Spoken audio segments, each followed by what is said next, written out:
is Rowena Dooley asking Soul citizens to report for duty.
This is Rowena Dooley asking Soul citizens to report for duty.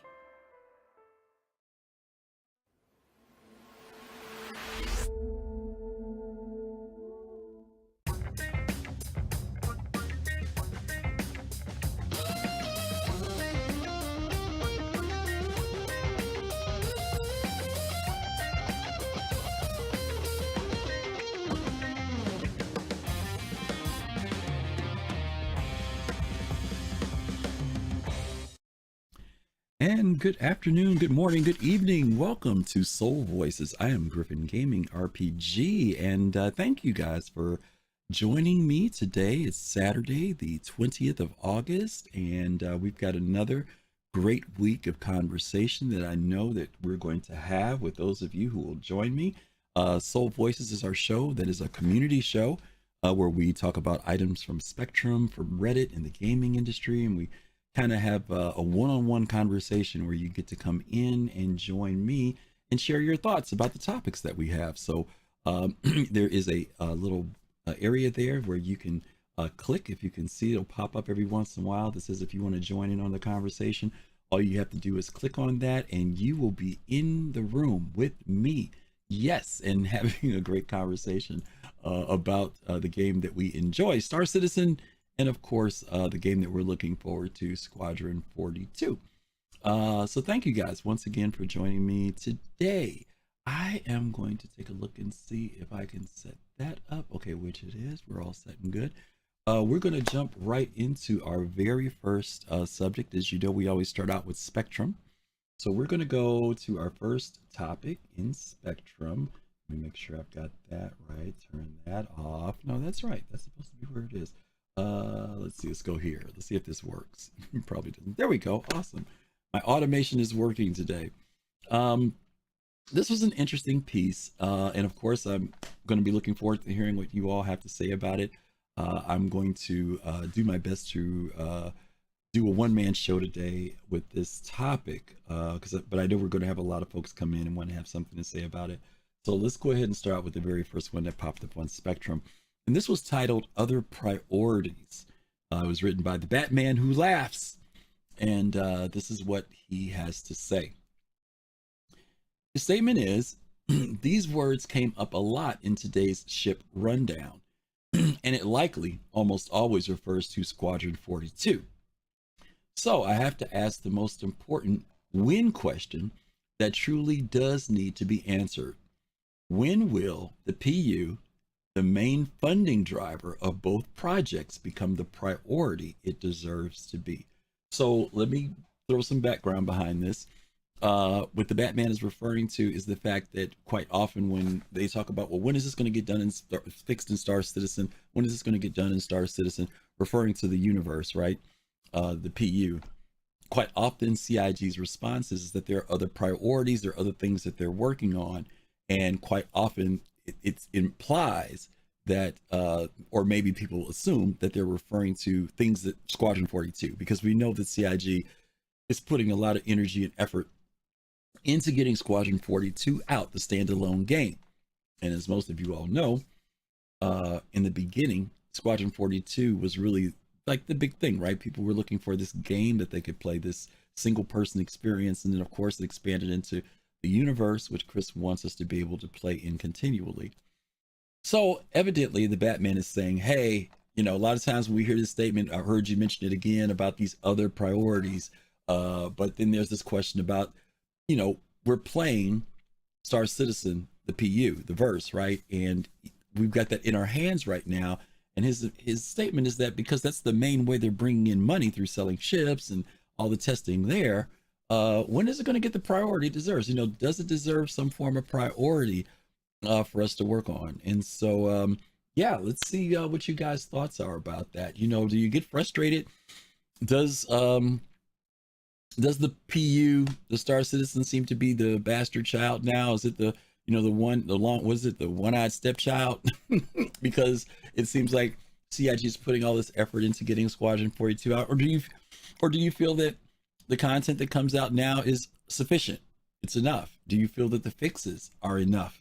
Do you feel that they're progressing together? You know, or do you feel that, like a lot of people still wonder about Squadron 42? Is it going to come out? When will it come out? So let me go ahead and jump in right now, and let's get our first person here. Pops in Space is already in the queue and got some thoughts about this. Pops, how you doing? Hey, all Good. right. How you doing today? Good. I'm doing good, buddy. Doing good. Yeah. So I know you've been around a short time, but you've been around a little while now, and I'm sure you've heard the same thing too. You know that, you know, CIG has other priorities before they fix some things or do some things. So, what are your feelings about their other priorities? Yeah, I just because I've been around before these, you know, before Squadron 42 became the priority. Okay. And I think a lot of, I'm going to say this one, let me back up a little bit. Before they started talking about it being a priority. Let me put it that way. So I kind of think this is something for us to get used to. I think they always had it internally because it's come up a while ago. Squadron 42 was supposed to be out a few years ago, I believe. Don't quote me on that. And so now when they start bringing it back up and saying, you know, everything is going through Squadron 42, it was like news, just big news to all of us. But I don't think it really was ever, as far as internally, the way they were going to work it. I just think they just let us know more, kind of reiterating that. So I think that kind of confused people, maybe, possibly. As far as what's the priority, I think it's always been, in my opinion, the priority of the game, because everything comes through it. Okay. Yeah. And maybe, Pops, to your point, maybe there's a little bit of the whole thing where Chris was moving his family, you know, over to the UK from the States, right? With the intent to work on the game more and be much more direct with the studios over there. We know the Disco moved, right? And some people thought that maybe that had something to do with it, right? We found out later on, Disco told us that there was some health related issues as to why that for him would be just easier to work in general, right? And I'm not saying the Squadron 42 doesn't have anything to do with it, but he definitely lets us know that was not the sole reason for why he made his move. But people did think that it seemed like everything was focused on going to UK and starting to work on Squadron 42. And they did say that they were prioritizing it, right? They've talked about teams that were being focused on with the intention of, as they put it, getting the game out there, getting it done, right? So it you know, there is some confession on their part that, yeah, we are putting a bigger effort into finish thing and wrapping this thing up. Chris has stated that he wants to get it done and get it out. But do you think that, do you feel as a player you're sacrificing something in the PU, in the Star Citizen universe? Do you feel like it's being left behind, or do you feel like it's sufficient? No, well, one of the things they mentioned on the show, the live show, is that they said they don't want to have ships being made for Squadron 42 and then ships being redone for the PU. They want them to be universal. So to me, that kind of struck a note with me. But one thing I want to point out, and this is just my personal opinion, is that when Squadron 42 comes out, and I've heard, you know, you and other people in the community mentioned, there's going to be different episodes to it. Mm-hmm. So the PU may not come out for, let's just take a wild guess here, maybe, and no one quote me on this. I'm just throwing a number. Right. Let's say 5 years, but Squadron 42 comes out 2 years from now. Mm-hmm. We will have episodes to play. So the PU may take a back seat to it a little, because we'll have Squadron 42 to play in and do. So if that's their thought, other way of doing it. I'm thinking that maybe, so that's just my guess. Okay, that's a good guess too. All right, Pops, thank you, man. Okay. Appreciate it. Good stuff. All right, let's bring in Kai Zen. Kai Zen is joining us today. Hey, Kai, how are you? Hello. Good. How are you, man?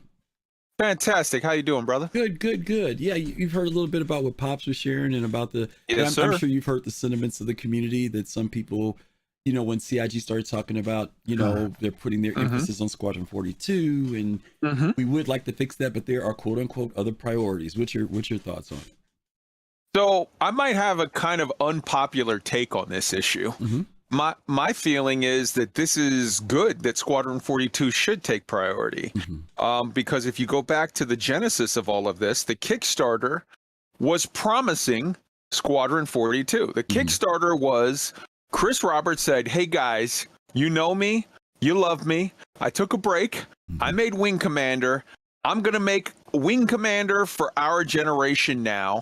And I'm selling it on this Kickstarter, and everybody loved it, and it became so popular and was so successful that it expanded and grew, and you can call it scope creep if you want to be uncharitable. You can call it expanding the mandate based on the people's will if you want to be charitable. That's all opinions, but the fact of the matter is the original product that was promised was Squadron 42. Right. And I feel like so many people have had very much concerns and complaints, some of them valid, some of them less so, in my opinion, that are to the extent of, hey man, this project is just making so much money that it's just waffling on and on forever without getting anything done. And I think that this move of them saying, hey, we're going to do the final sprint for Squadron is, I honestly believe that within a year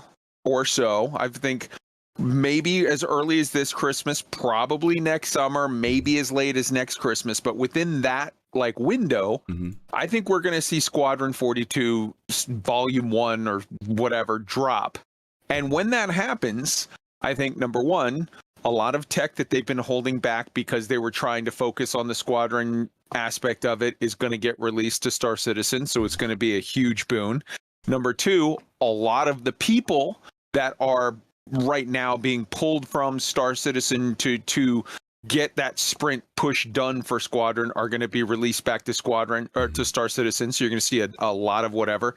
And number three, you're going to see a massive influx of money and attention and this ramp that we're on now, where if you notice in the last 6 to 9 months, so many more people have been coming to the game. That's going to, I think, do nothing but triple, quadruple, whatever. It's going to avalanche as more and more people come to Squadron 42 and have a good experience.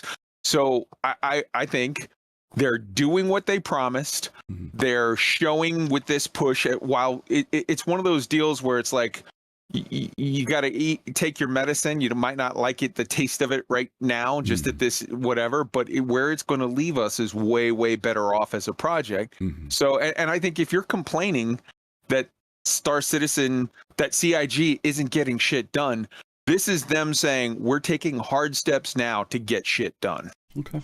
All right. So from some aspect, there is a compromise, right?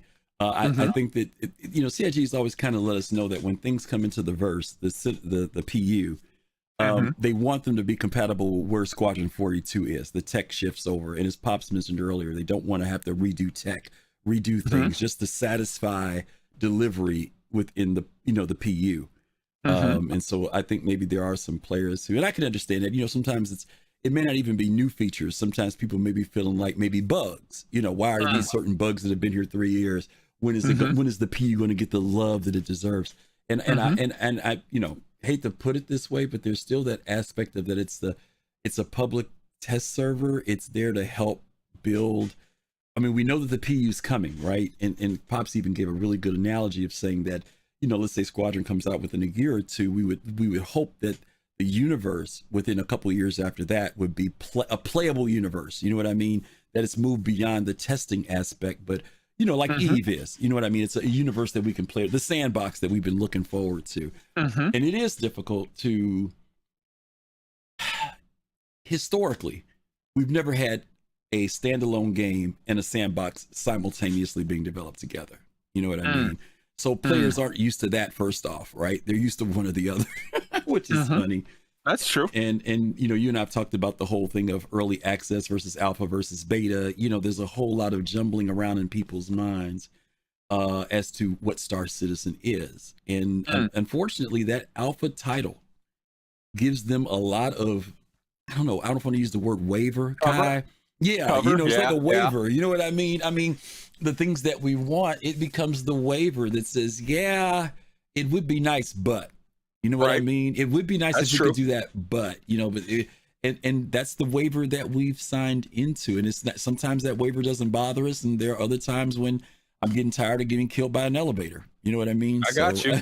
It could be a little bit of both, right? Okay. Yep. All right, Kai. Well, thank you, man. Appreciate you. Thank you. All right. You hey, too. Don't forget, you guys can join in on the conversation. Feel free to click on the link that would bring you in if you want to share your thoughts about this, about the other priorities. Is CIG. Does the PU need to get a little bit more love, or is it where it needs to be? I mean, as frustrating as it may be, we're going to see what you guys have to think. I'm going to bring in Fist to Face next and see what he has to say. Fist, you there? Hey, how are you? Hey, Fist, how are you, buddy? All right. Good. What are your thoughts? I'm good. My thoughts are this. I'm going to echo a little bit of what Kai said, but I'm going to say it in this way. And, from reading the question, the gentleman said kind of talked a little bit about the priorities in sense of funding. And okay, if you look at it like we were just talking about, Squadron 42 was the first idea. The PU was birthed from that first idea, right? So when you look at it from, if he's talking about, okay, from a money standpoint, yes, right now the PU, yes, you could look at it and say, well, the PU is funding as Squadron 42. But once Squadron 42, gets finished and then it's marketed to, I would say, let's just say the general public, then now, that's more money coming in. So then the pendulum might swing the other way at that point, right? Exactly. Okay. Exactly. That's a good point. That's a real good point. Because I think that the feeling as a consumer is that when I bought this, I'm using a random ship, this MSR, I should be able to use it now. But the reality of it is, it's kind of like, some of you guys have public TV in your cities where you live. For me, it's Channel 11. Public television stations will show a TV show, right? And then they'll say, if you support us with $10 a month, first of all, you get a great feeling for keeping public TV on, but then we'll send you this DVD of this program, right? And right now, that's like what the PU is. You know what I mean? It's like you get to fly the ship now. You know what I mean? But what you're really funding is the ongoing public television. You're funding the Star Citizen vision, which is Squadron 42, like you said, and the PU just gets to be that little ice cream on the cake that you get to do. And I think that as consumers, we've kind of reversed it because the PU is what's in our hands, right? We've got it's tangible. Exactly. That's the part that you touch on the point that's a very good point, because a lot of times we see the game that we have today at this moment. It almost feels like it's right there. It almost feels like it is a game, like it's a fully finished game minus all of the bugs and stuff like that. And that's my take as far as the view is concerned when you're talking about this question. So I would say to this person, maybe look at it from a point of view that, all of the mechanics in the game that you want to see come online, has to come through Squadron 42 first. Yeah, that makes the difference, right? Okay. All right, Fizz. Thank you, man. Right. Good Thank you. insight. Good insight. Good insight. Okay. We got a couple more here. Then we're going to move on to our next question. Let's bring in my co-producer and buddy, Fastcard FC. How are you? I'm okay. How are you doing? Doing good. Doing good. What you got, man? Yeah, so a bunch of people said something similar. I'm going to say it a different way. Mm-hmm. I'm going to borrow a line from Unique, and you may know what's coming. The original backers back in 2012 backed for Squadron 42. We are the dumbasses who back for Star Citizen. That's something that Unique said. Right. And it's true because the original priority was supposed to be Squadron 42, and the original Kickstarter said 2014 it's going to be coming out. Then back in 2015, there's been a big push, a big promotional push for Squadron 42. Like they had Mark Hamill and Chris Roberts on video game award. Right. And Squadron 42 is coming out in 2016. Of course, 6 years later, it's still not out, but that's still the priority. So the question asks is, when will the PU, the main funding driver of both projects, become the priority it should be? I think the question itself is not a correct question and not an accurate question, because Squadron 42 was the original priority. And I can see why people who are confused are thinking that Star Citizen is the main priority, especially on the main website, like the funding goal page on the main website. It said, I'm quoting here, as a crowdfunding project, Star Citizen scope is based directly on the support provided by the backer. Yeah. And so even a website can tend to make people believe that Star Citizen is priority. So I don't blame people for that mistake or misunderstanding. So yeah, that's a good point, because I've known people who didn't even know there was a Squadron 42. They've just known about Star Citizen. You know what I mean? Because that's what they saw on YouTube, or on Twitch. They didn't even know there was a Squadron 42 when they came in, and then we tell them, oh, there's a standalone game too, and they're like, what? They honestly didn't know that this was all about the standalone. They thought all this development and money was all about just doing the PU. So it's a good point that you mentioned, that we are the ones who bought in on the other half of the dream. Right? That's a real good point. Okay, FC. Thank you, man. No problem. Good insight. Good insight. Okay, we've got Red Bear one coming in. Red Bear, how are you? You there? I'm fine. Good to hear you again. Yeah, what's your thoughts?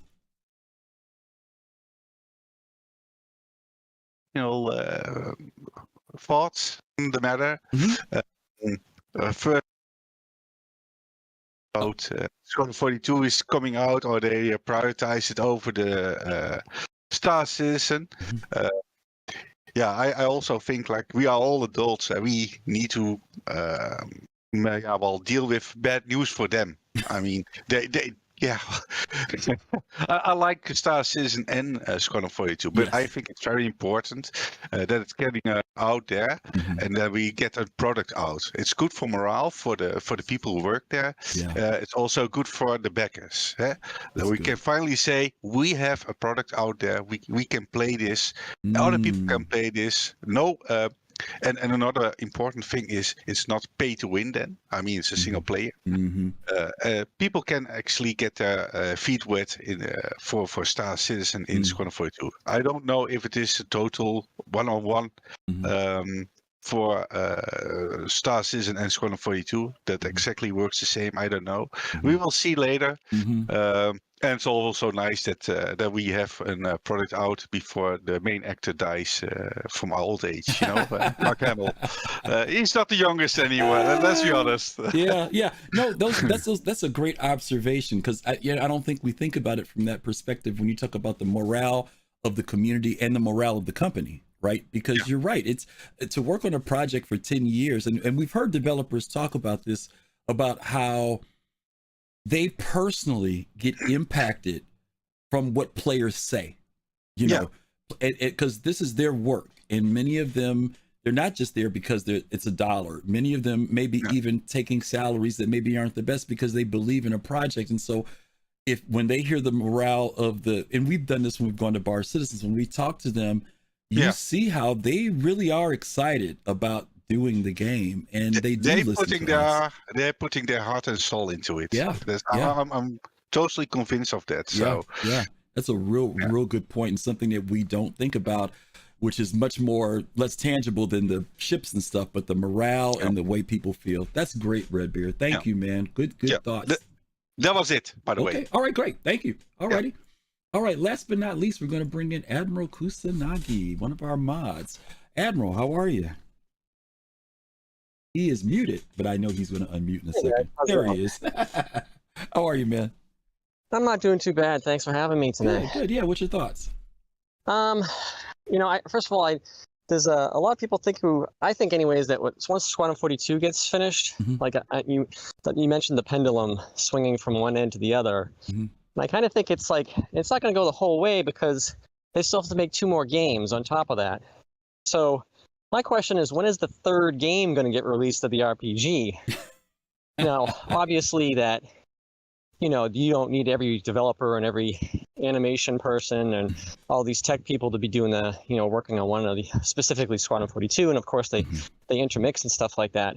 I just kind of want to, throw that out there. Of course, I think when Squadron 42, like was previously said, there will be an influx of funding to hire even more people, and the way they're structuring the studios is for just that. I mean, like, they're combining a couple of studios or 2 studios into one, I think, out in the UK, but they're leaving a lot of open seats so they can fill in the future. So I think that's a big thing that's upcoming, and I'm looking forward to. Yeah. In regards to how the PU is playing today, I recently just got into it. I didn't play 3.17 at all. I actually started playing it this past week. Okay. And there are some improvements. The elevator bug really hits me pretty much all the time. And but it's a lot more enjoyable when you have other people playing. Like I've been trying to play solo, and I'm like, man, I'm having a rough time here, and trying to keep myself interested in playing this. It's just because, like, you do this box mission, it's like $3,000, and it's just like, well, I don't really have. If I had more people, like Pops and Fist, they're able to. They have a cool dynamic where they can go out together and have a great time, and also with the other communities that are out there. But if you're just soloing it, just to trying it out, it gets very frustrating. And I kind of think that's something that SIG needs to be wary of as they continue to progress forward. Yeah. No, the balance for that is interesting. I've always had a mixed feeling about the game. From looking at it from an MMO aspect, right? First of all, we're not an MMO, right? Because of our population alone, there's not enough people to really declare the game a pure MMO. We know that Chris does want to be able to increase the amount of players. We know that Chris is working toward getting the AI up to snuff so that even if players aren't around, me as a solo player can still feel like I can interact and do things, right? That it's not just based on things I get from the Moby Glass, but maybe it's from the bartender that I walk up to, right? Or the shopkeeper that I walk up to, or that person who's serving coffee, whatever. There's a lot of pieces there that can make, as a solo player, you do kind of feel like, well, man, if I have some other people in here, I can do some more engaging stuff. There's only so much I can do as a solo player, even from a risk standpoint, right? There's only so much I can do. So I think your point is well made of how do we keep that balance in a game that is designed to be for multiplayers, but at the same time, it's still very welcoming and satisfying for somebody who wants to come in and play it as a solo player. Obviously some things, you may not be able to do as a solo player, but that's in any MMO, right? Some bosses you just can't fight as a solo player.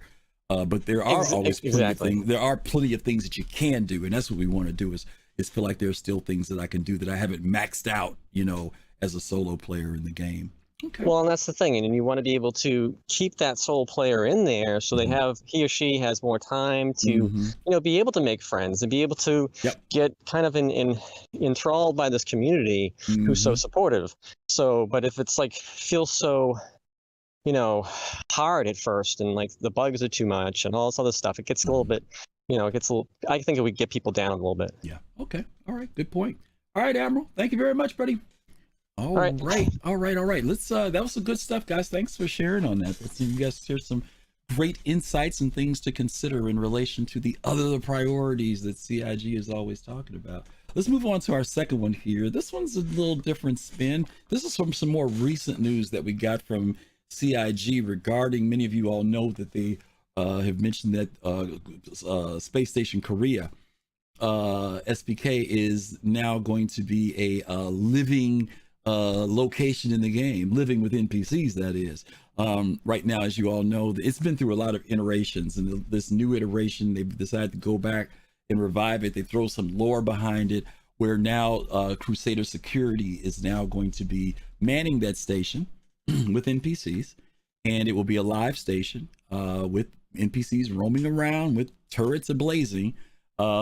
And for many of us, we know that that's where we've gone to relieve our crime stats. Sometimes you can go to the security stations on Hurston or Microtech, but quite often people will go to SPK to get rid of their crime stat. And they've now said that if you want to do that, it's going to be extremely difficult to do it. To hack into the system, to be able to get in. There's a whole new process of how do you get your crime stat cleared while you're there. Plus, there's some other gameplay loops that they're building into SPK.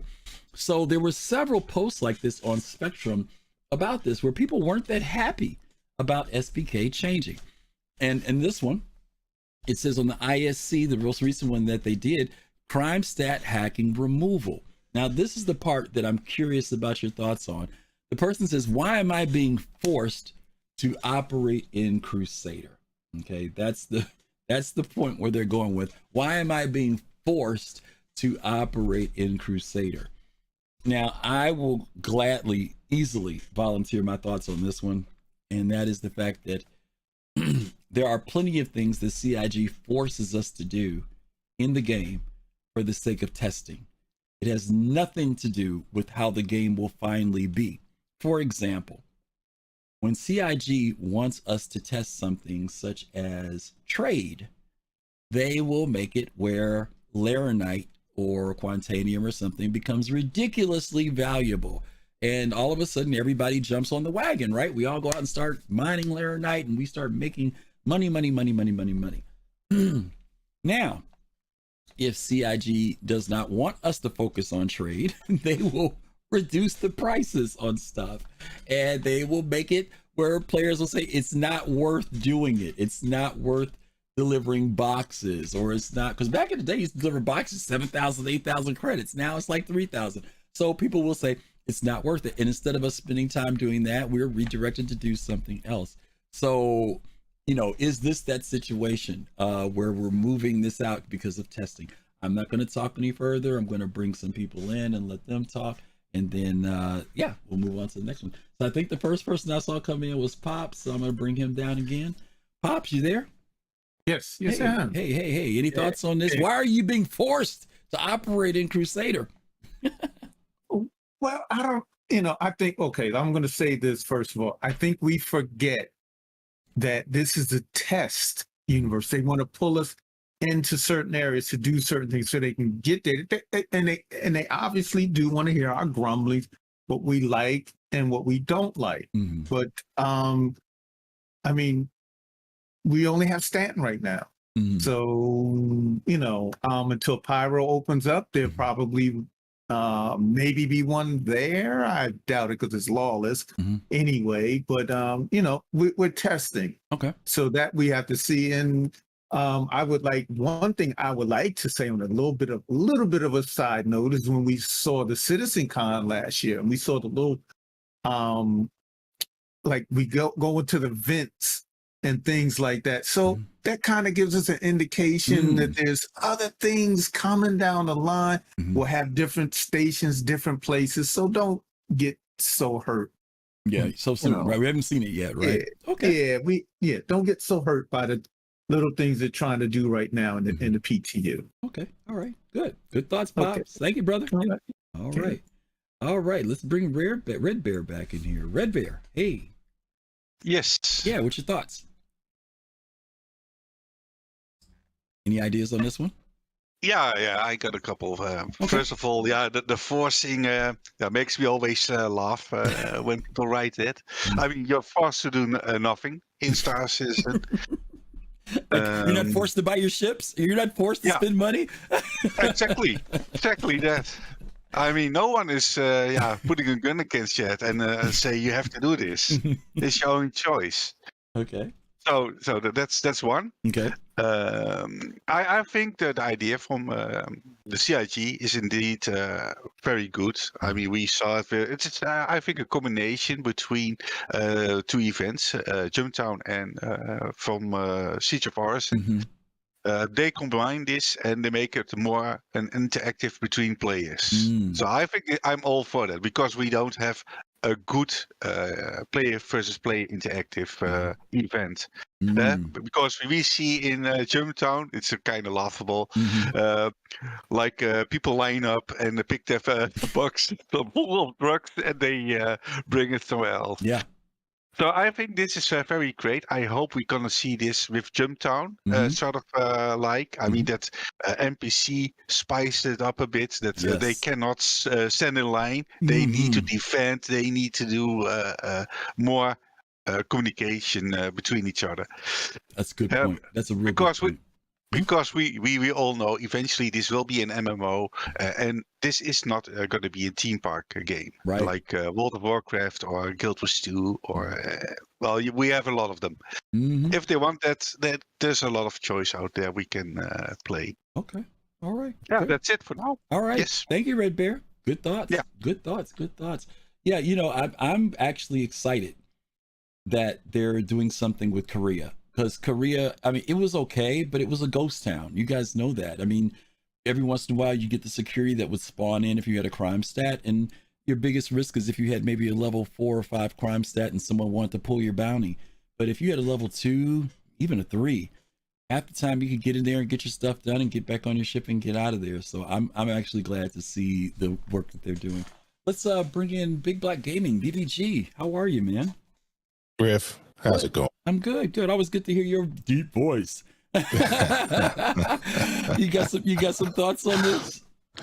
Yeah, man. When I saw this on Spectrum, I was hoping that you pulled it for this conversation, because this is the language of someone who thinks that they're playing a game, a finished game, right? When we talk about this, would be reasonable if you were in the middle of a finished game with clearly articulated principles of play, and then all of a sudden CIG shifted something on you that you felt was forcing you to do something in the game that you hadn't been forced to do. But this is just another opportunity to talk about how this is an alpha. And not only is this is an alpha that you actually have line of sight to.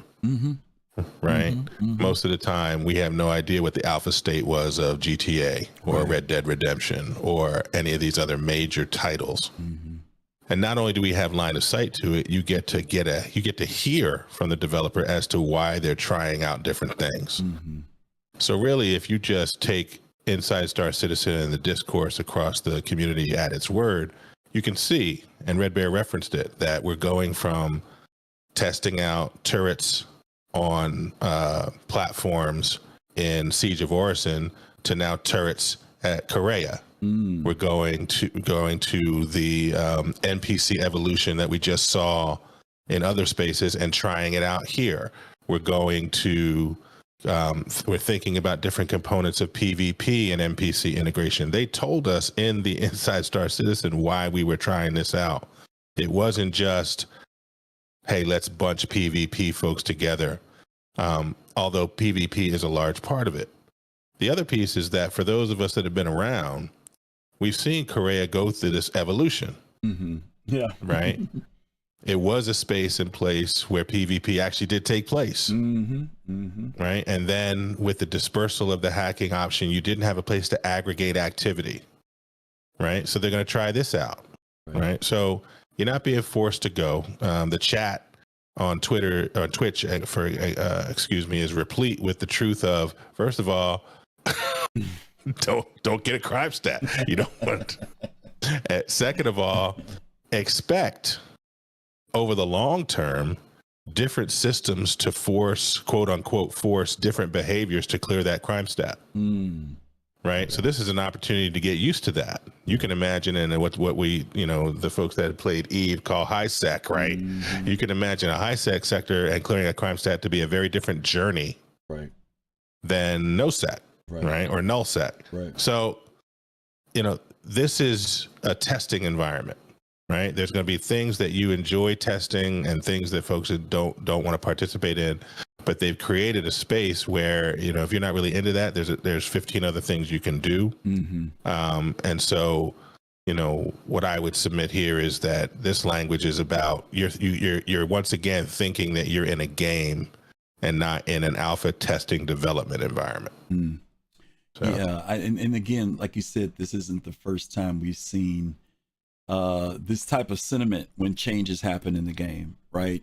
People do forget that there is the testing, and it's so difficult because one of the issues is you don't know where this particular person, when did they land into the Star Citizen community, right?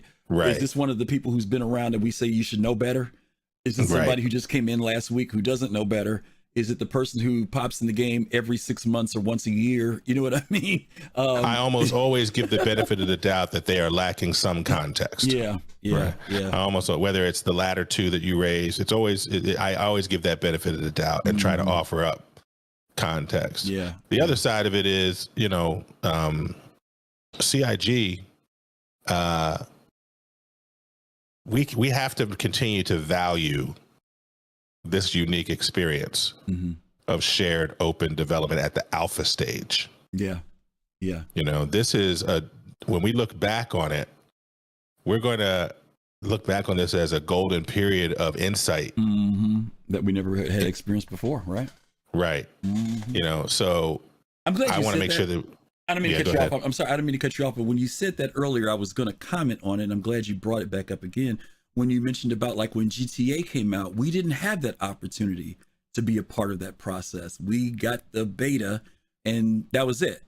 So there is a uniqueness about, as frustrating as it may be for some, you know what I mean? But there is we've joked around about it before, sitting back in your rocking chair talking about, I remember when blah, blah, blah, blah. We'll be able to have those stories and those experiences, the modular, when there were game modules, when there was not a game, right? When there were when there was the helmet flipping and when there was the PTVs running people over in the streets, there is some value to that. And even from an educational standpoint, as much as, and I know plenty of people who are devs and people who are in the industry, I'm a geek, but I've learned a lot about game development that I would not have learned probably under any other circumstance by participating in this. Same here. Yeah. So you're right. There's some value to these times that may not feel like it now, right? It's like when you're going through school, but when you get done, you're just like, wow, I'm glad I went through. Right. I can actually speak with now some relative mastery and understanding, whereas I could not before. Yeah. When you're in it, sometimes you're like, right. So I get that. Absolutely. Yeah. That's good stuff. Okay. All right, BBG. Thank you, man. Alrighty. Okay, those were great. You guys are awesome. We are on time too. This is good.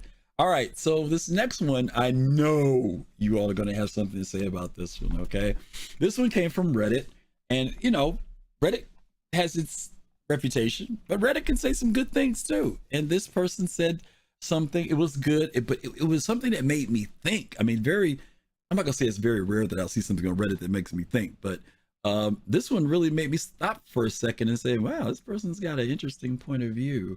Most of you all have heard the term zero to hero, right? You play a game, especially Star Citizen. There are people who say, hey, I can't wait to start out in my starter ship, my Mustang or my Aurora, and I want to work my way up. And some of you all do zero to hero every time we have a reset for that matter. But this person presented an interesting thought. So I want you all to check this out. This person says, it was under concern, says, I don't want to have a large fleet after grinding for a few months once the game releases. I want ships to feel special. Now, the term feeling special is the thing here, I think. Many of us, many of you, many of me, have multiple ships, and we have them because we have them. Well, there's various reasons, right? Some people have them because they've already in their, outlined in their mind what they want to be able to do in the game. If for example, I'm into mining, right? And I own a prospector, I own a mole, I own an Orion. And it's not that I don't want to work for them. For me, it has more to do with the fact that if I want to go in by myself, I want to be able to play mining. If I have some friends who are into that, then I want to go to a mole. And if I have some friends who really want to do some crazy stuff, I want to go in and get the Orion out. That's like my mentality behind them. Now, I could have worked up to the Orion. I could have stopped at the mole and said I want to work up to it. But because mining is the main thing I do in space games from back in my days of Eve and playing Star Wars Galaxies, I know I'm going to do mining. And I want to use that to fund the other things that I want to learn in the game.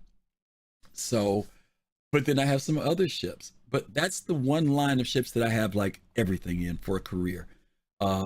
So does that take away from the experience of me working my way up to that Orion? If I just started with a prospector, will that impact it? Would my mole feel even more special if I worked for it? Would the Orion feel even more special if I worked up to it? So I want to focus in on that. I want my ships to feel special. Now, I know our ships feel special to us now because we paid for them, right? So I get that. But how do you feel about this? Have you taken a retrospective of where you are in the game, whether you own 3 ships or 30 ships? Have you taken a step back and said, maybe even thought about melting a bunch of stuff and saying, I'll work for those, I'll pay for these, I'll work for these.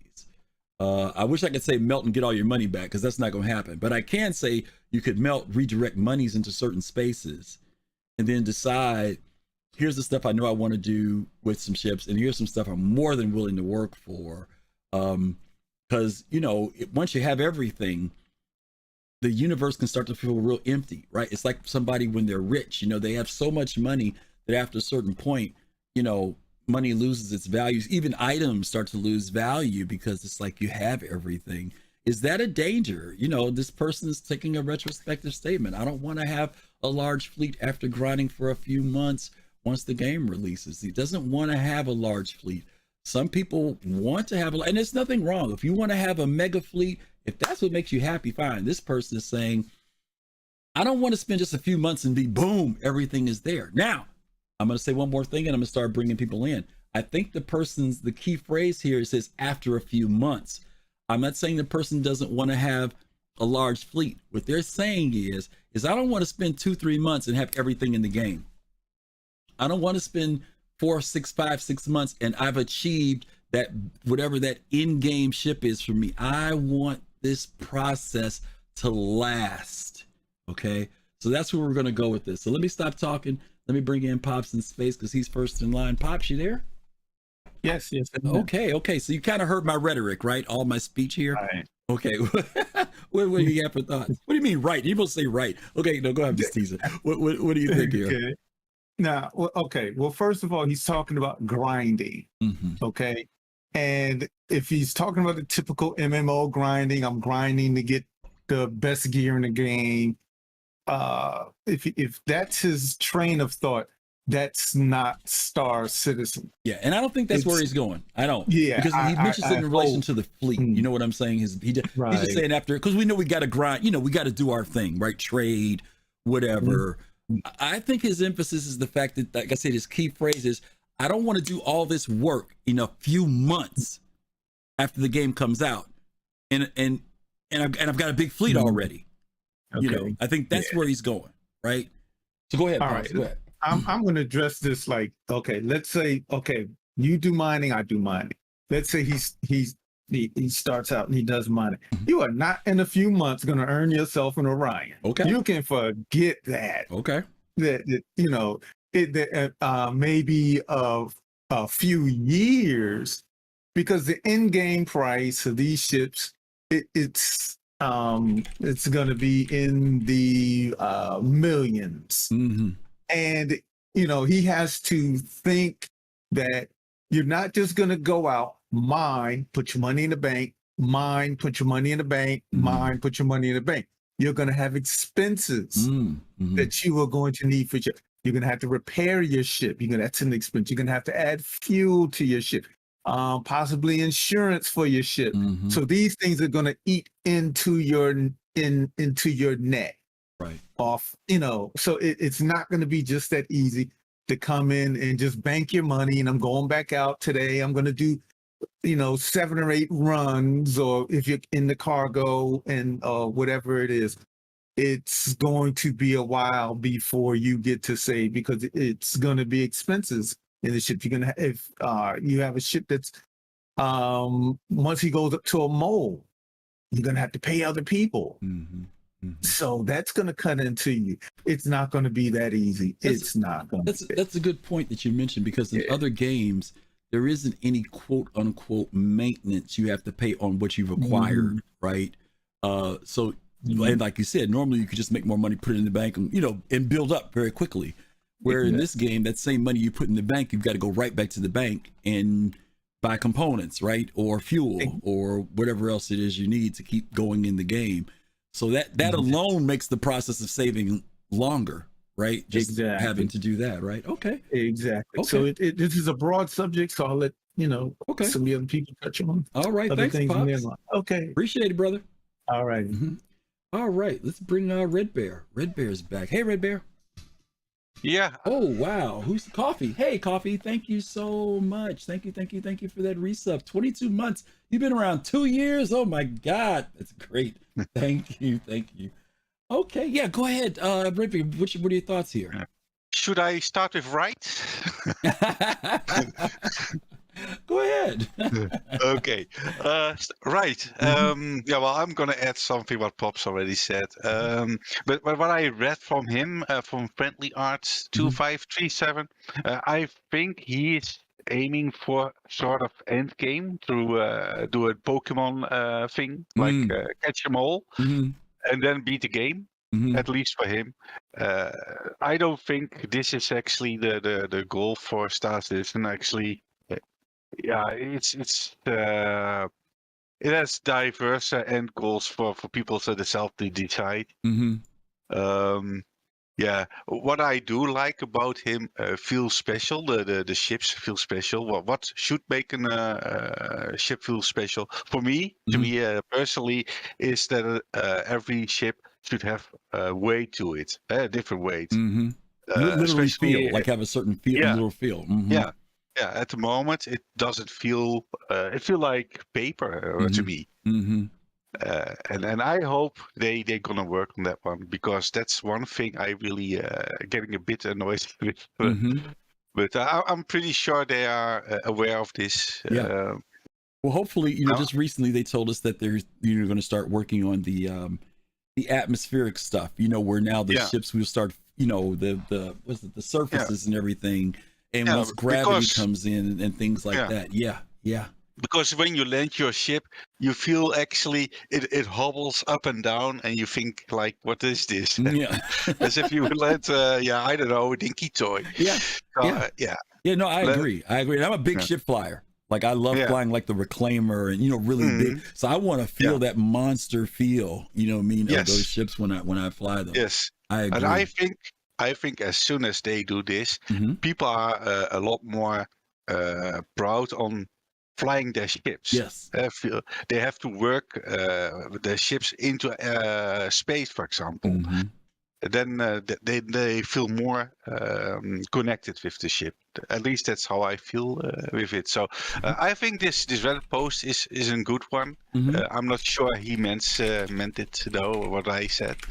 I think he has more like what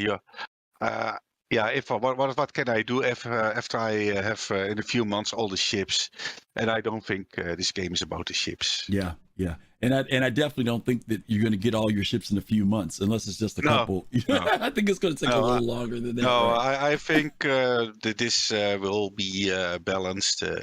I think the prices will increase or the reward go down. One of those, and then what Pops already said, like, well, then you have all the other stuff you have to pay for. Yeah. Okay. Hangar fees, blah blah blah, etc.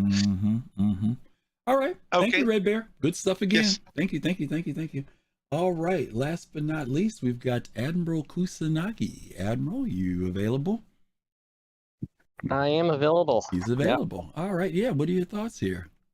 That brings up a great point he just had was so the one thing I was just thinking that maybe that conversation made me think of is that you've got like a Nomad and you transfer from like a Nomad to a Max or even a C2 or whatever, and that should take like what's the value of that ship? Like how long does it take to acquire those funds with the expenses you guys talk about? And really, I would assume that it's like a year. Like you could be in a Nomad for a year. Now, right now, you can go from you could just bounce to the next ship because we know there have been one or two people that already have been in the billions of AUEC. So I just don't see how, and I know, Pops is I took Pops was funny because I was like, he said like millions of dollars for a javelin, and I was like, oh wait a minute, that could be a Dr. Evil reference because it's like billions of dollars. Like you get the little finger on the mouth there. Yep. But there's no way to assume like what the value of UEC is going to be. Like it could be trillions of dollars for a javelin because it costs billions of dollars yearly to maintain it, or at least like hundreds of millions of dollars yearly to maintain just one ship. Yeah. So we just don't know. Yeah. Now, so I kind of think that maybe going from say a freelancer base to a freelancer max could be a big deal for somebody, and that's I think what they're talking about is like, what's the value of just like one simple upgrade from one ship to another, not even the biggest ship. Yeah. And that is what the person's trying to, I think, kind of come across. Like, should this be like emotionally rewarding or just like a 1 month stop to get to the bigger next ship? Yeah, that's a good point. Let me ask you this, Admiral. Let's pick a moderate ship.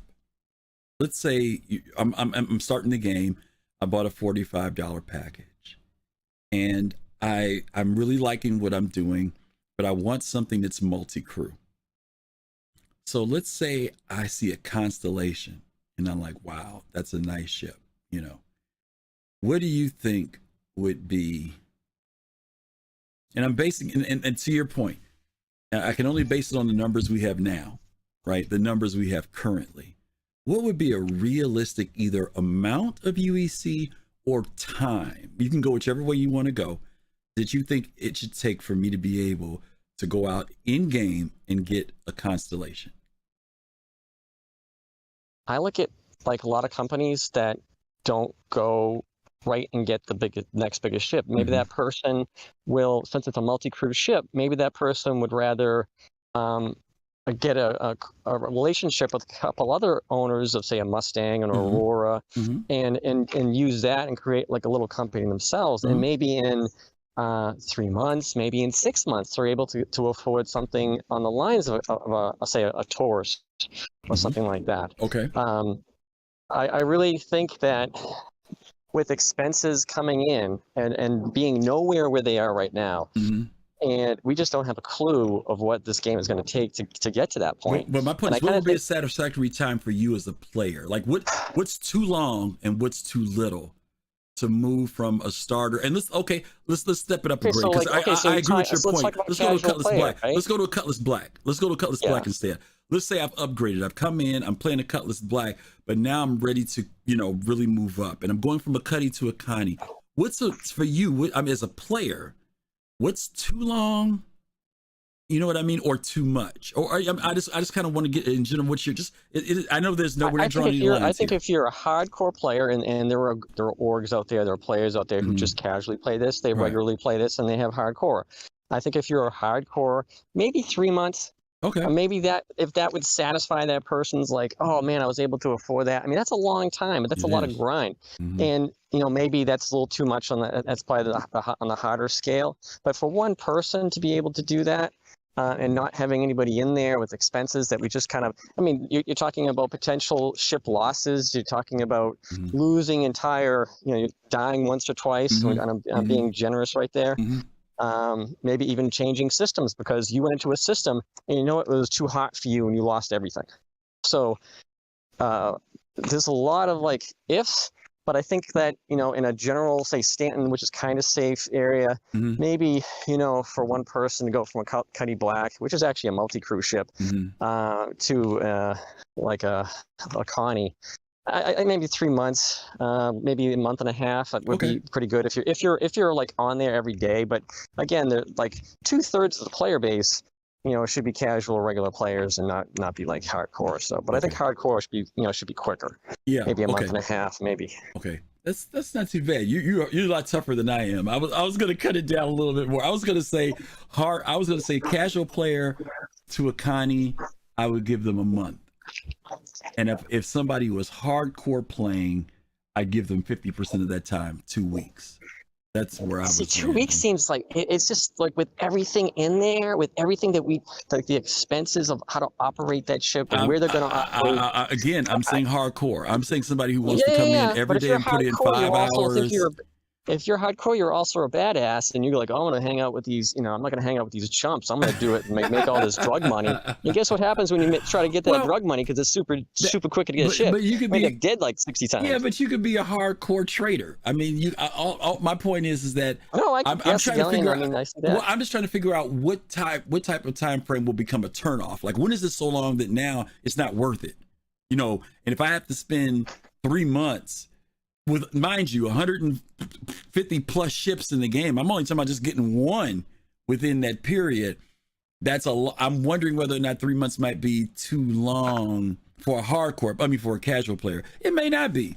Again, it's going to be, it's value, right? And it's not just the ships. Is there enough gameplay value to make it worth it? Because the gameplay, the process of getting there might also be like, sometimes I'm playing a game and I'm having so much fun doing what I'm doing that before I know it, I've reached what I want to get. And it wasn't because I was trying to watch the clock, but the experience made it fun. And so even if it took me 3 months, as long as I had fun getting there, cool. Well, that's another great point you just made, because when you graduate, the gameplay, the missions, the different missions they have, as you graduate, you're not going to be using a constellation where you used to drop your Hull A boxes at. Right. And like a lot of the gameplay today is like, oh, I'm going to drop my C2 and land here and take everything they have. That's just not going to be a thing in the future. It's going to be so counterintuitive. It's going to be ridiculous. Good point. So then you have to relearn like the area. You have to relearn who. You have to maybe get better reputation with a new system or new characters or organizations. Right. So yeah, it's an evolving gameplay. Okay. All right, Admiral. Thank you, man. Good thoughts. All righty, we're going to bring in Fist to Face, and then we're going to do Kai. Then we'll have our final question for the day, which I know will be challenging for you. Kai, I'm sorry. No, I got Kai in here now. I got Fist and Kai. Who do I have in here? Neither one of them. Oh, let me bring Fist in. Hang on. There we go. All righty. You there, Fist? Yes, I'm here. Good. Yeah. Okay. Yeah, you got some thoughts? All right. Yeah, I wanted to touch on the point of fact that you were trying to talk about, how long will it be, like what's that gauge until, it starts to become like, too much. For me, I'm going to kind of base this off of other games that I've played. Like I said, I've played a lot of Asian MMOs, and they are very grindy. And one game in particular, where they had a mount. It was a whale mount. Now, I'm going to equate this mount to a javelin, because you can put basically like 50 players on this mount and ride through the game. Gotcha. It took you, let's say, roughly about a month of grinding, and that's between your whole org.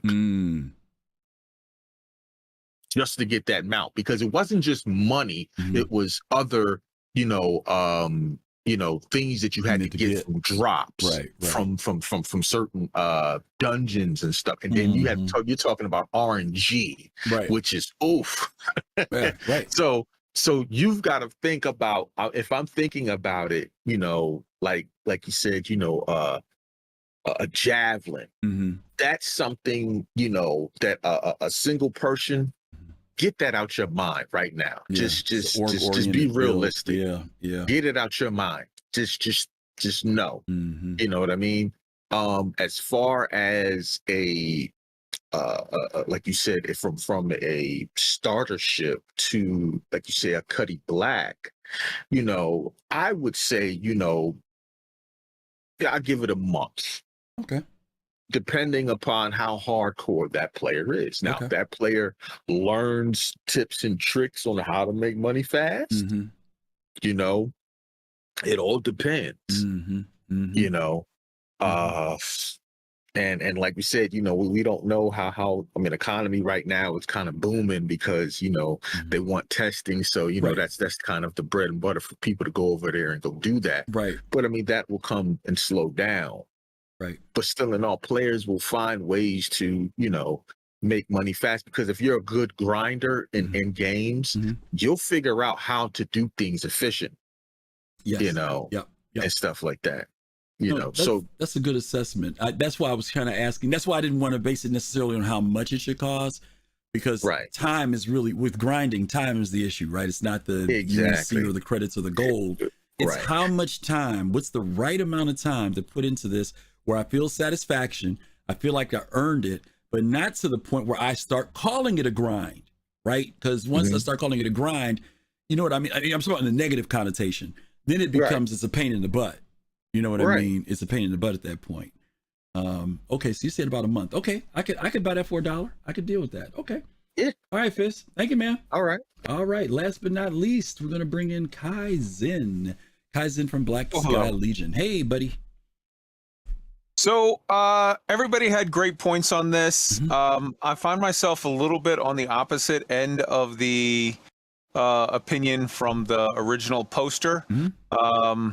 The one thing I would say, and I think we'll have to just see. We'll have to see when it's released what feels right. I think for different types of ships, I think some little ships should be super easy to obtain quickly, to give you the experience of being able to sort of experience certain loops and whatnot. And then other things that are more group oriented or larger or more aspirational goals should be you work harder at. The main point that I'm going to bring up to keep in mind for people is, man, so Star Citizen is in sort of a unique position because they sell ships for cash. And because of that, I really think that, you know, while the original poster has a feeling of like, hey, I don't want to feel like everything's too easy and then it's all done.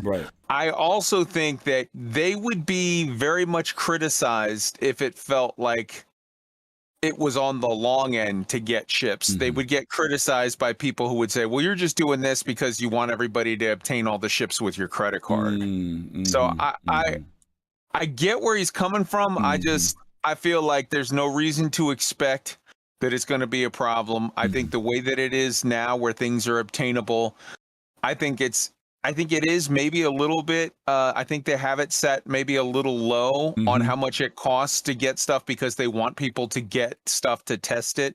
I think they will probably raise it a little bit when the game launches, but I really don't think that it behooves us as players to say, hey man, make things more expensive so it feels good, because I really, really think that they're already going to take shit from people that say everything's too expensive. You want people to buy it on your credit card. Yeah, that's a good point. Okay. I like that. All right, Kai. Thank you. I agree 100% there. Thank you, man. You guys shared some great stuff. Let me give some shout outs to a couple of people. A little bit of madness. Appreciate you. Thank you for that follow.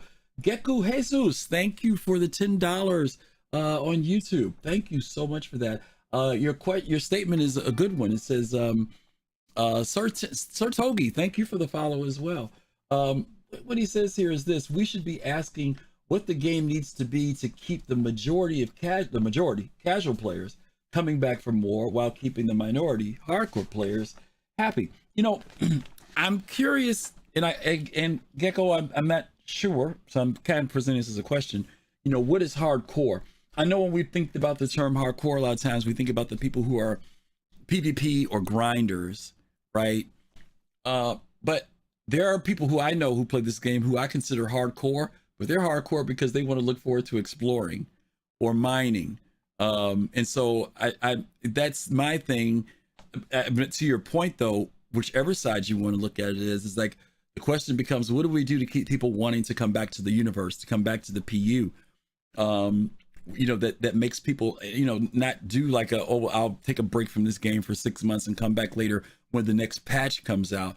but what are they going to do that's going to make people continually come to the game regularly so that the game continues to have life? Because the verse will be very empty if we don't have that. Even with the NPCs, you still want to have those human interactions. So I think your questions are really, really a good one, and something that we need to think about, and I'm sure CIG is thinking about.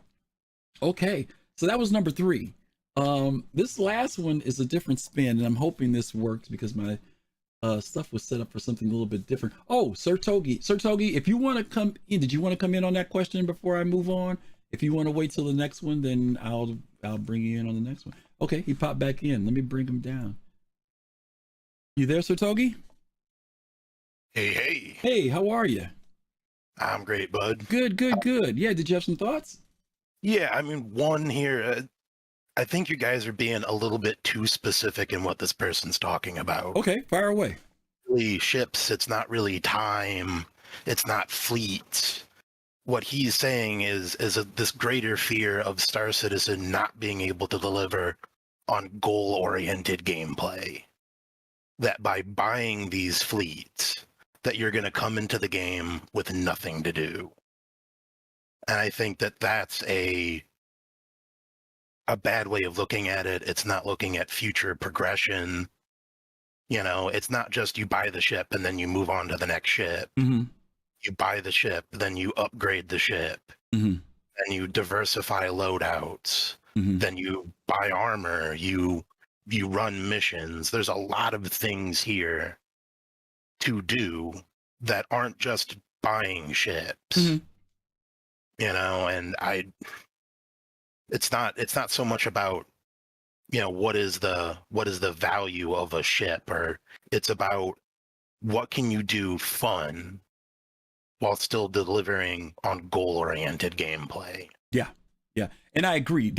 Maybe I diverged a little bit when I asked that question, and I was only asking it about the statement because I think Pops or someone or Fist mentioned about grinding, and I think that's why I went toward the question about, you know, what's reasonable when people are grinding. But I agree with you that this is not about buying ships per se or upgrading ships. I think when he says I don't want to have a large fleet after grinding for a few months once it releases, because I want the ships to feel special, and he emphasizes ships here versus gameplay. But I agree with you. I think that he's saying, again, we don't want to, after all this stuff we do, right, we don't want to feel like I can jump in the game within 3 months, get everything that my eyes have oohed and awed about, and then what am I to do, right? And I think exactly. to your point, you're right.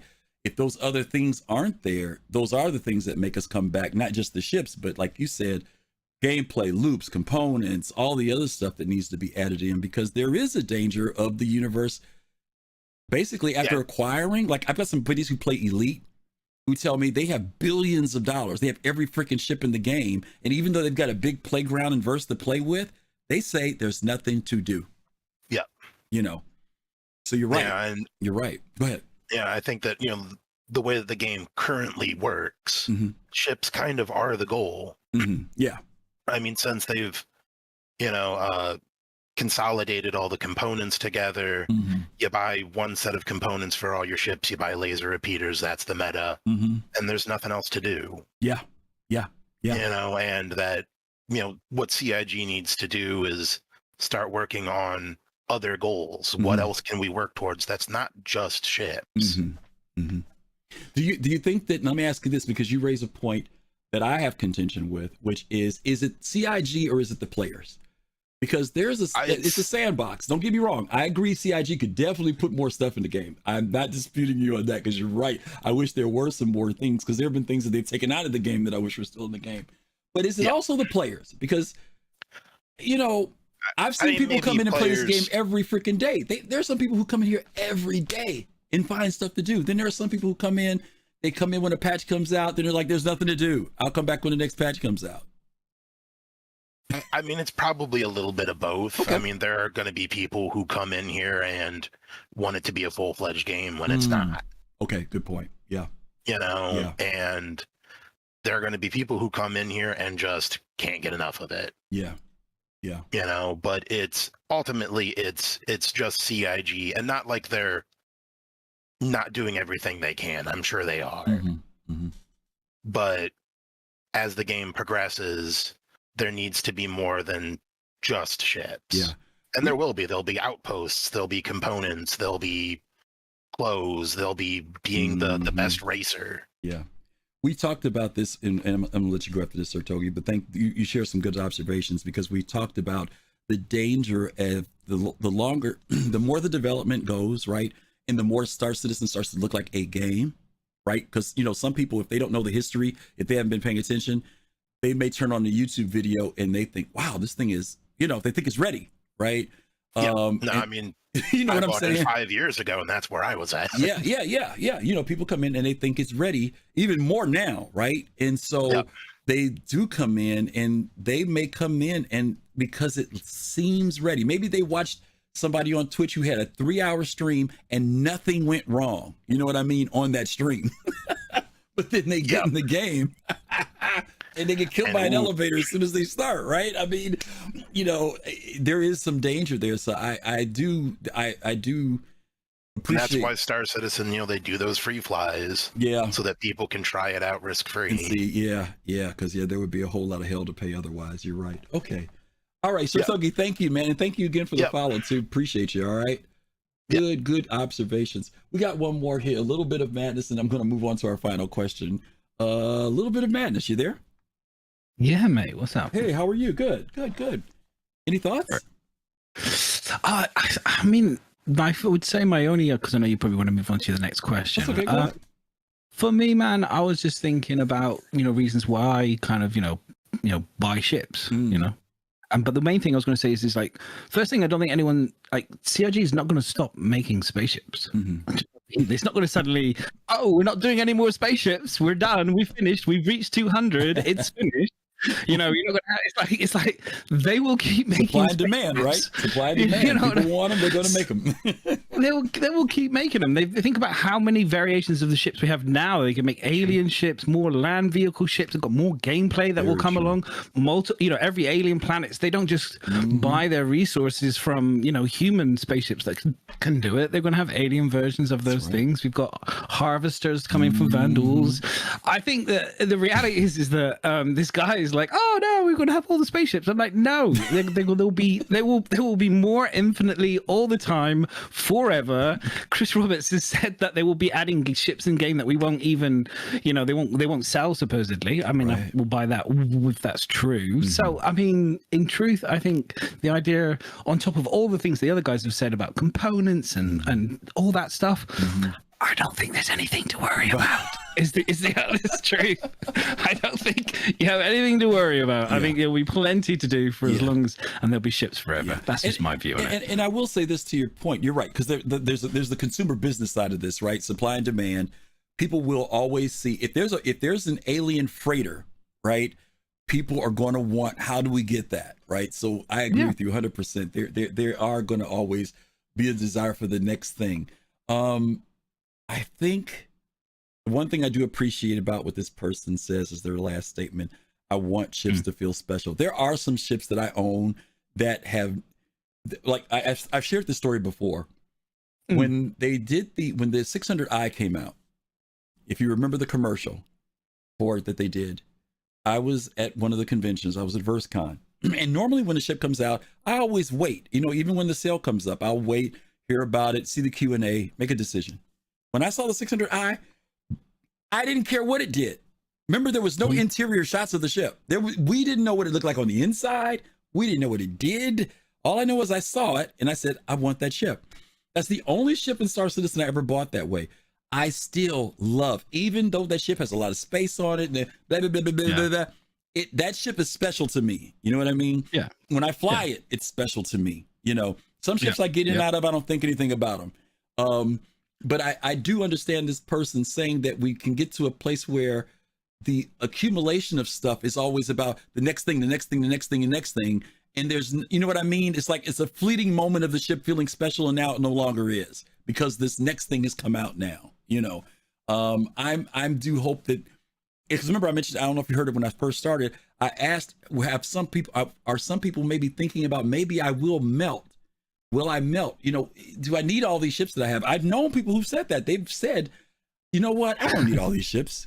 You know, they consolidated, they melted down. They said, you know, over time, and I know for people who've been in the game for a long time, many of them have done that. You know, they've melted down. They've said, I don't need all this. I'll put these in my hangar for LTI. You know, and I'm just kind of curious as to how everybody feels about that. You know, is it all about consumption? And is there a danger with getting all this stuff and having the big major fleet that now I'm bored? You know, because I've got it. Yeah, I think that's a very individual kind of thing. You know, I mean, I can't speak for everyone else's opinions on that one. Me personally, I mean, I personally have special experiences with ships many ways. So in terms of like, I've always wanted an M50 when I first joined the game. I didn't have a huge amount of money. I was just kind of getting on my feet with a new job. And the M50 was a ship that I kind of coveted for a long time, but the Gladius was insanely special to me because that was the ship I did loads of combat in. I won a competition with. I killed loads. That was such a special ship to me. Then CIG took out the middle hard, and I wanted to kill them. And then they was that only had size 2 hard points for ages, and everyone else was right 3. And so this wealth of history and experience with ship made it unbelievably special to me. But it was a ship I bought with money. Yeah. But it was more special. Every time I get in a Gladius now, it's like, you know, you're stroking old girl like, oh, hey baby, good to see you again. Let's go get some action again. And then the M50 was just this ship that I thought was the most perfect looking, most beautiful ship that I wanted. And I bought that with money as well. And every time I get in it, it's special. It feels special. And I buy ships. I buy ships because I think they're special and they're going to impact my game experience in Star Citizen. That's why I buy them. And I have no interest in Zero to Hero. I couldn't give a shit about that crap. I am buying ships so that I can progress. I don't give a shit about that. If anyone else wants to waste their time, spend all that money, and then go back to the beginning, fair enough. But I am not that fool. You know what I mean? I'm like, whatever. I'm going to progress and enjoy it because, you know, that's just me. And every ship's special and I have fun, but I do recognize I'm not equally as a parent and someone who's, you know, when I work really hard to get something and saved up loads of money to buy something, that thing is very special too. Do you know what I mean? Yes. Because a lot of people forget that. They think that people are just, you're just spending money. You're just spending money. It's not special. It's like, hey, hang on a minute. That person could have worked 2 months, 3 months, 6 years to buy that ship because they love that ship. And it's special. So that's their special too. So just because they bought it, there's this idea that, just because you bought it, it's not special. Nah. It can be very special to somebody. So, that's my view on that one. All right. Well, thank you, little bit of Bassett. Thanks for stopping in as the first time. We appreciate you. Come back anytime, okay? No, man. Of course. Thank you for having me. Appreciate it. Good stuff. Okay. All right. We came back to that question, but it was both the last two commenters we had some really good stuff. Okay. I'm going to present this last one to you guys, and hopefully, I know you're going to want to have some thoughts on it. So let me change the screen for you. Okay, hopefully I have to change the screen for this one. That's if will it work? There we go. Okay. So this is where we talk about industry stuff. Star Atlas. We've talked about Star Atlas before on the show. Many of you all know that Star Atlas is a game that is in development right now. And it's been mostly known because it is a game that has sold its ships as NFTs, where for those of you in Star Citizen, you guys get a JPEG. People who invest in Star Atlas get NFTs, and Star Atlas has been in development just over the past almost 2 years now, a little bit longer than that, but in general. And just recently they put out a video. It's interesting because in their community they've caught a little bit of heat, right? First off, you've had Bitcoin, which has dropped dramatically, and the ships in Star Atlas, you know, people talk about Star Citizen ships being expensive. We got nothing on Star Atlas. Okay, Star Atlas has one ship that's $99,000 USD. Okay, $99,000. Their ships start out as low as like 20 or 30 bucks for their what we would like our Nox, right? For something like our Nox, and then you could get into after that the ships jumped up into like a couple hundred.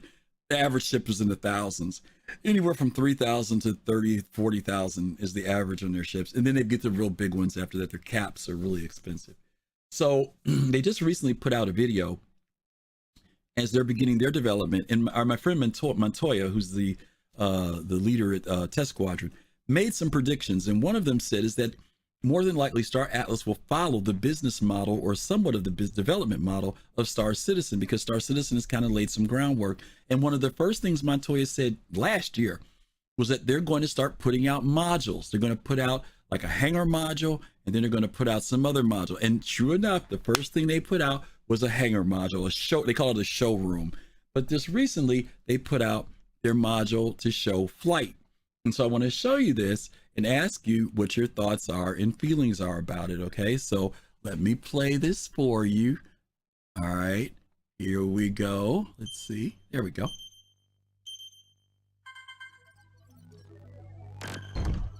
Hey guys, Brad here with the Star Atlas team, and we thought we'd give you guys a little sneak peek of something we've been working on. Now, to be clear, this is an internal demo, and I cannot say if or when it will make it into your hands, but it should give you guys a little taste of the progress we're making. The goal of this project was to test out our flight model and just kind of play around and see what's fun, what works, and what doesn't. So this is just a fun little mini game that we built. You start with 5 seconds on the timer, and every gate you fly through and target you hit adds time to your timer, with the objective being to get to the finish before time runs out. Big shout out to my fellow members of the Mud faction. Humanity first, sorry not sorry. Now I would like to note for the record that the ship I'm flying is not a racing ship, it is in fact a freighter. So if it looks like it handles like a pregnant whale, that is by design. But as you can see, I have my HOTAS set up. That was something that was very important to me to get joystick support, because no self-respecting pilot flies with a mouse and keyboard. Despite this ship not yet having an interior, because it's still a work in progress, I still prefer this first-person view. I've always flown that way. I'm just a huge space sim fan. I love all of them. I've got literally thousands of hours on the stick. So for me to be able to work on this game is really just a dream come true, and I know everyone on this team feels the same way. So I hope you guys enjoyed that little peek behind the curtain. Thank you so much for your support. We couldn't do this without you guys, but hold on to your butts, because there's a lot more alpha coming your way soon.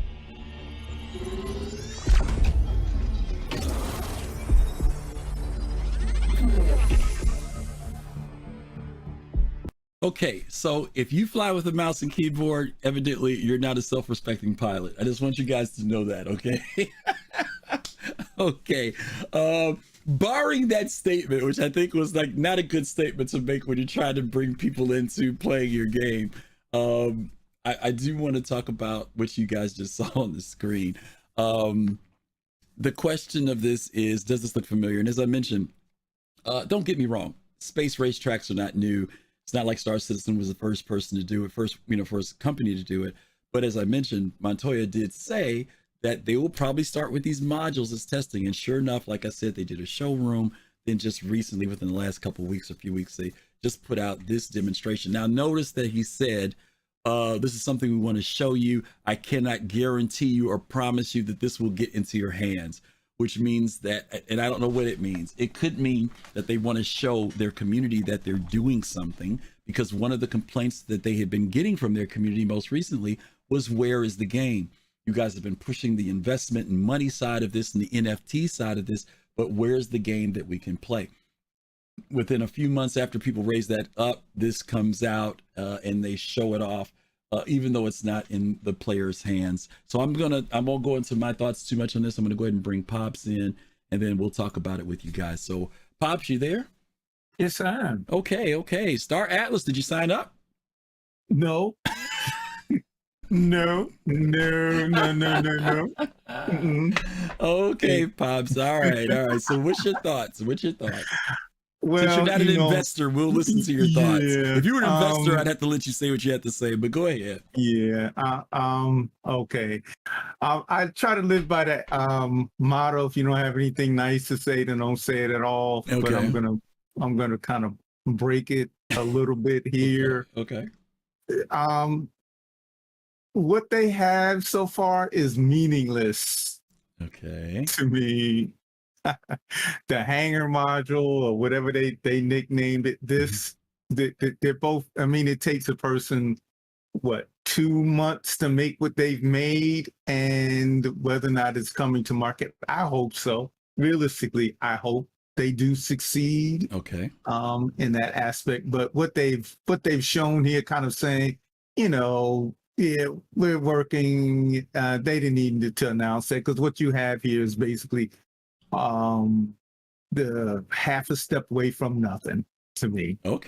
Okay, so you're not impressed, is what you're trying to say. In other words, right? Exactly. I'm not impressed. Not impressed. I see. So you can laugh because you don't have no money in it, so that's okay. I get it, Pops. Okay. But I hope it realistically, from the bottom of my heart, I hope it works. I don't like NFTs at all. Okay. All right. But that could change. Okay. I'm not closed to it. Okay. They could change as far as that. Okay. Concerned if the game comes out, it looks really promising. But they need to show me something different than the basic number one norm. Okay. Stuff. All right. That's all I'm saying. All right. Thank you, Pops. All right. We're going to bring Kai Zin in next. Kai Zin, you there? Hello. Hey. I know you bought plenty of ships in Star Atlas by now. I know you've done that. I am, in fact, not a Star Atlas. I can't believe you haven't invested thousands into this.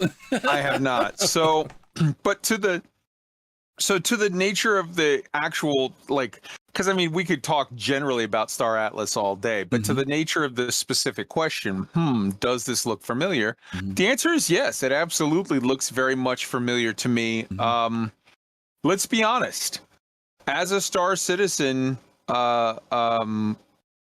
follower, investor, whatever you want to, person who's involved in the Star Citizen project, this does look very familiar. The Star Citizen project started off exactly like this. It was all smoke and mirrors. It was fake it until you make it. It was, we're showing off stuff that is completely just tech demo, not in any way real. But the Star Citizen project started basically off of the reputation of Chris Roberts, off of what he did with Wing Commander, what he did with various other projects. So he was allowed to sort of fake it till you make it, give us a lot of bullshit sort of tech demo stuff, with the understanding of, okay, this guy I know, this guy I have faith in, this guy I believe will turn his nothing tech demo, fake it until you make it, into actual results. And I feel like, to my mind, other people may disagree, but as I've seen how this Star Citizen as a project has progressed, that's been borne out. I feel like that faith was well placed. I will say this though.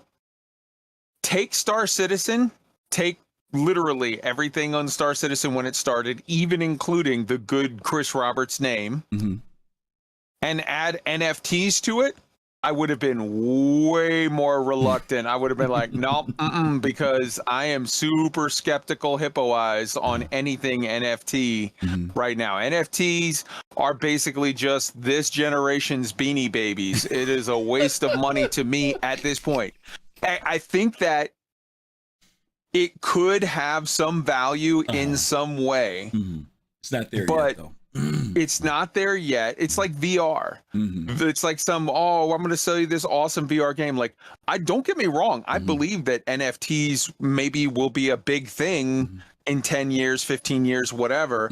But someone has to come up with a proper format for it and a proper use case. And I think that a proper use case for NFTs would fit much better along something like Eve, or something like some hardcore sandbox MMO that is heavily economics based or whatever. I think in if you find the right setting, that could work. In a game like this, like Star Citizen, or like Star Atlas is what they're claiming to be doing, I just don't see it as that. Okay. So I'm not shitting on NFTs in general. Right. I just, until someone actually demonstrates it, I think I'm skeptical. And also the other big thing about it is the format where I think NFTs will finally make it is in an MMO, and it will be in some situation where it'll be done like Eve Plex, where it's like at the $30, $40 level. And then you can use that to generate an in-game player economy. When the NFTs are being put out at the $20,000, $40,000, $80,000 ship level, and the NFTs are introduced as a function of separating money, not player to player, but player to the company, that to me throws up so many red flags. So I wish them well. I'm definitely going to follow the project. I'm not trying to shit on them. I'm not trying to be negative about them. I want every space game to do well. But there's so many red flags here that to me, I can't in good conscience sign on yet or recommend anyone else to, but I'm definitely watching it and I'm rooting for them. And I hope that they get it together. Okay. All right, Kai. Thank you very much, man. Good thoughts. Thank you. Good thoughts. All right, let's bring in Admiral Kusanagi. Admiral, you there? I'm here. Can you hear me? Yeah, sure. We can hear you. NFTs. Yeah, I just don't know. I kind of feel that, it's not like Star Citizen when we put $45 to get a starter package and then fly around Porto for a year or a couple of years. Like this, this is like what, $50,000 a pop or $100,000 a pop, and people are wanting like a game similar or better than Star Citizen and quicker. I just don't see how that's actually possible. I mean, what I see here is, a worse version of Wipeout 2097, which I played on PlayStation 1 back in 1996.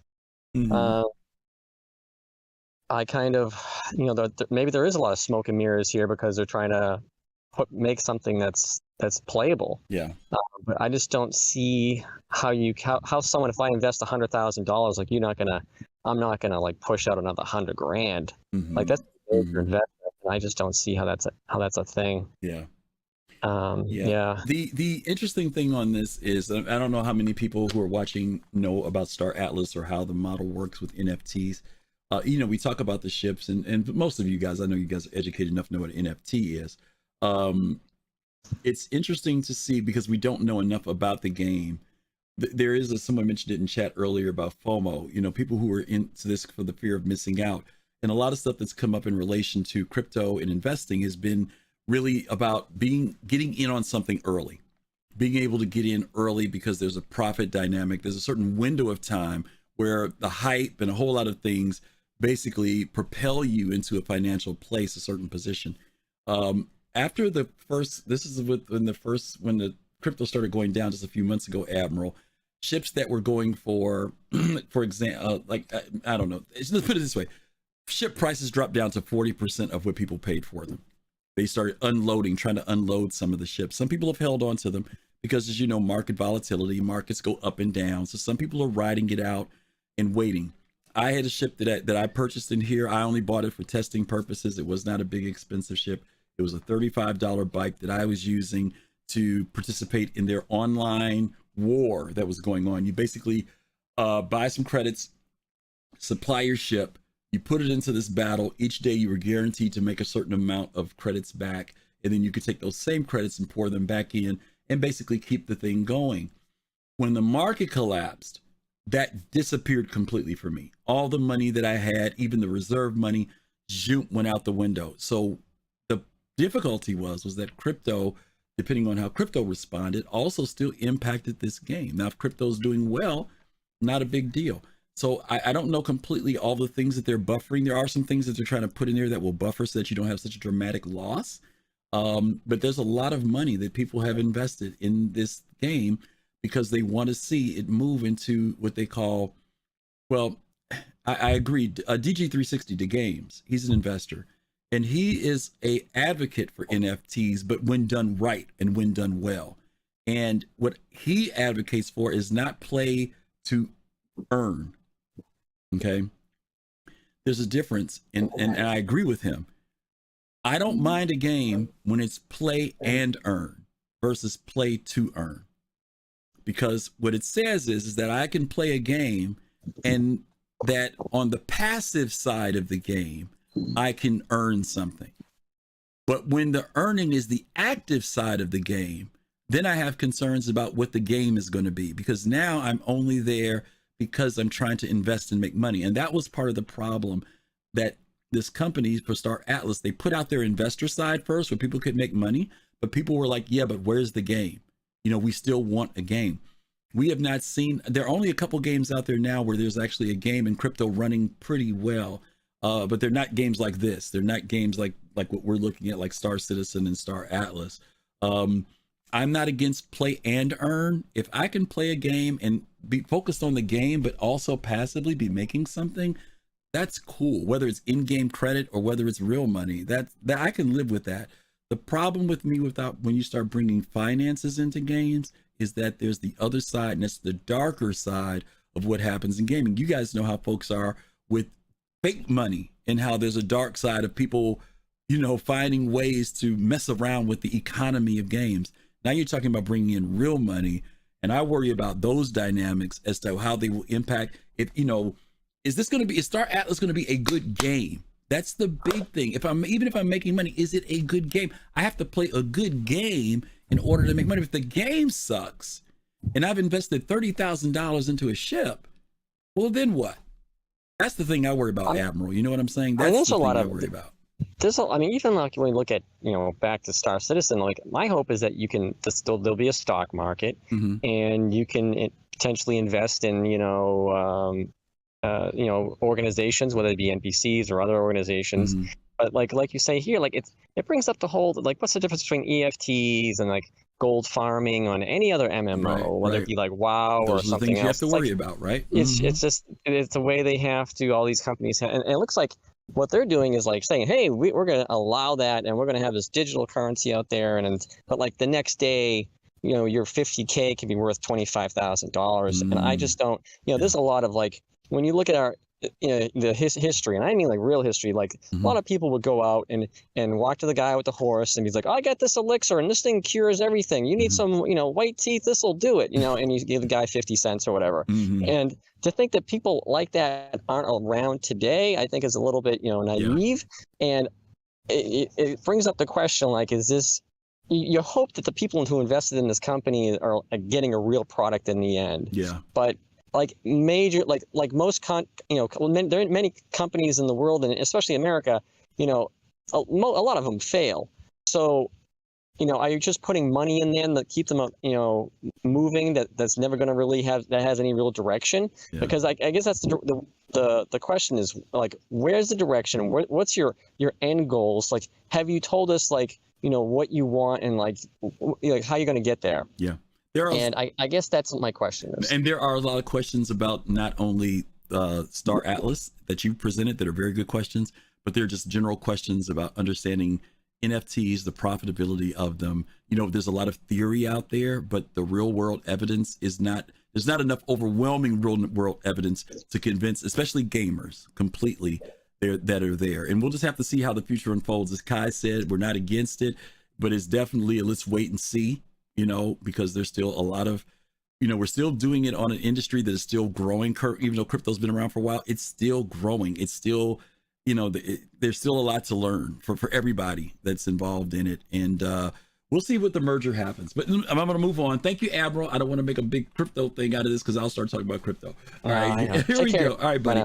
All right, we got two more here. We're going to bring in Sir Togi again. He's back. Sir, you there? What up, bud? Good. Hey, yeah, let's hear what you got. So let me get my NFTs bad out of the way. Okay. But looking at this specifically, like, honestly, the race mode looks good. I find it rather convenient that this comes out the same week that Star Citizen announces an overhaul of your classic race mode.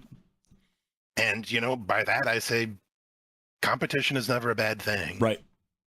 I mean, with what Elite Dangerous has turned into, maybe this is a good thing to have somebody here who's leveraging the kind of money that Star Citizen can make to keep CR focused on the goals and not get too distracted and say, hey, let's keep trucking on. Let's keep this moving. So I don't think any of this is a bad thing, even if I don't particularly agree with how Star Atlas is doing it.